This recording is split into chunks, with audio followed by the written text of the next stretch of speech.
Welcome students. ఏపీలో 10వ తరగతి మరియు ఇంటర్మీడియట్ పరీక్షలు మార్చిలో స్టార్ట్ అవుతున్నాయి.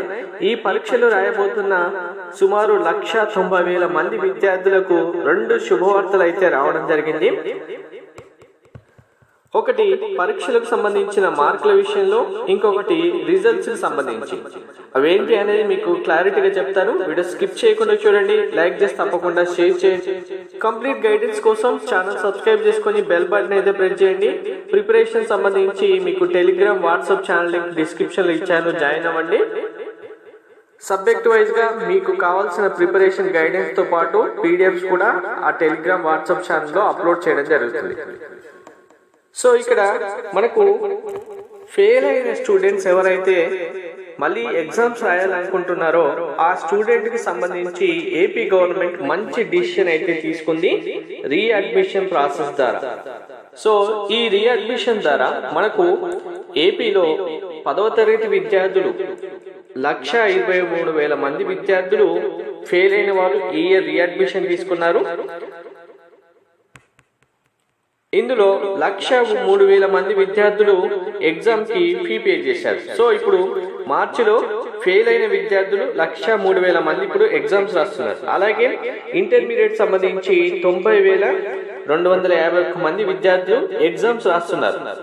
ఈ విద్యార్థులు అందరూ మీరు ఇప్పుడు ఎగ్జామ్స్ రాసిన తర్వాత పాస్ అవుతే ఏమని రావాలి? సర్టిఫికెట్, సప్లిమెంటరీ అనో కంపార్ట్మెంట్ అనో రావాలి. కానీ రీఅడ్మిషన్ తీసుకున్న స్టూడెంట్స్ అందరికి డైరెక్ట్ గా రెగ్యులర్ సర్టిఫికెటే ఇవ్వడం జరుగుతుంది. సో అంటే సప్లిమెంటరీ పాస్ అనేది ఉండదు, డైరెక్ట్ గా రెగ్యులర్ గా పాస్ అయిన స్టూడెంట్ మాదిరిగానే సర్టిఫికెట్ ఎలా అయితే ఇస్తారో మీ అందరికి ఈ సర్టిఫికెట్ ఇస్తారు. ఇది ఫస్ట్ వన్. సెకండ్ వన్, ఇది చాలా మంచి అవకాశం స్టూడెంట్స్ అందరికి.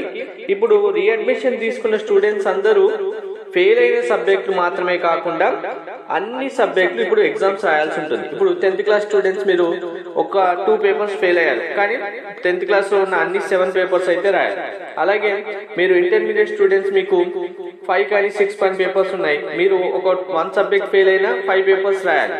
రాసినప్పటికీ ఇక్కడ అడ్వాంటేజ్ ఏంటి అనేది చూడండి.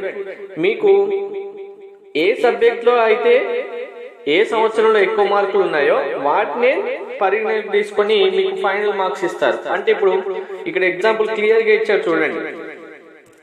మ్యాథ్స్ లో మీకు లాస్ట్ ఇయర్ మీరు 70 మార్క్స్ తెచ్చుకున్నారు, కంప్లీట్ గా మీరు వేరే సబ్జెక్ట్ లో ఫెయిల్ అవడం వల్ల ఇప్పుడు రీఅడ్మిషన్ తీసుకుని ఎగ్జామ్స్ రాస్తున్నారు, మీకు రెగ్యులర్ సర్టిఫికేట్ ఇస్తారు.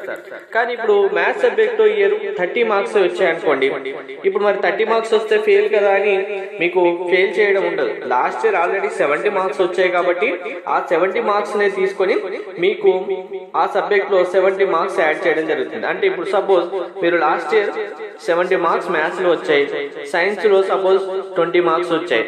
ఇప్పుడు ఈ ఇయర్ మ్యాథ్స్ లో మీరు ఆల్రెడీ పాస్ అయిపోయారు, మీకు మంచి మార్క్స్ ఉన్నాయి కాబట్టి దాని మీద ఎక్కువ ఫోకస్ చేయకుండా చదవలేదు, డైరెక్ట్ గా 30 మార్క్స్ వచ్చాయి. సైన్స్ లో ఇప్పుడు 60 మార్క్స్ వచ్చాయి అనుకున్నాం. ఇప్పుడు ఏం చేస్తారు? మీకు మ్యాథ్స్ లో ఎక్కువ మార్క్స్ ఏది ఉన్నాయి? లాస్ట్ ఇయర్ 70 మార్క్స్ ఉన్నాయి కాబట్టి దీన్ని తీసుకుంటారు. ఈ ఇయర్ సైన్స్ లో 60 మార్క్స్ ఎక్కువ ఉన్నాయి కాబట్టి ఇది తీసుకుంటారు. అంటే బెస్ట్ ఆఫ్ 1 మీరు రాసిన సబ్జెక్టులలో ఏ సబ్జెక్ట్ లో ఏ ఇయర్ లో ఎక్కువ మార్క్స్ ఉంటే ఆ మార్క్స్ తీసుకొని మీకు సర్టిఫికెట్ ఇవ్వడం జరుగుతుంది. దీని వల్ల స్టూడెంట్స్ అందరికి చాలా చాలా అడ్వాంటేజెస్ ఉన్నాయి. ఇంటర్ లో 10th లో మీ మార్క్స్ చాలా పెరుగుతాయి.